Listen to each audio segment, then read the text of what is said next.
Muntik masagasaan ng humaharurot na pickup truck ang dalawang pulis sa Australia. Nangyari yan sa loob ng parking at yan at iba pa sa Frontline News Abroad.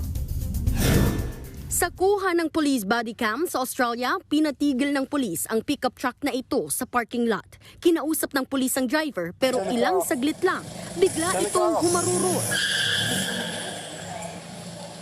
Maya-maya muling sumipot ang pickup. Nagdire-diretso ito at sumagi sa pulis.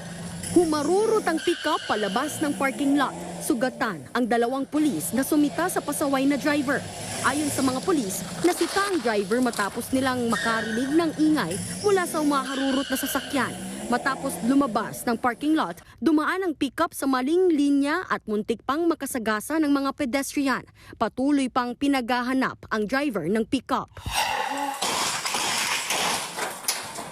Sa Australia pa rin, sa pilitang pinasok ng mga pulis ang bahay na yan at hinalugog.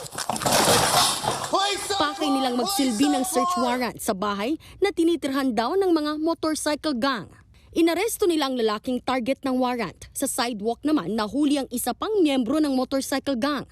Nang inspeksyonin ng kanyang bag, natagpuan ang mga sachet ng droga. Sa kabuuan, 15 ang inaresto sa magkakahiwalay na operasyon. Nahaharap sila sa mga reklamong may kinalaman sa droga at baril. Nagbabalita mula sa Frontline, Marian Enriquez, News 5.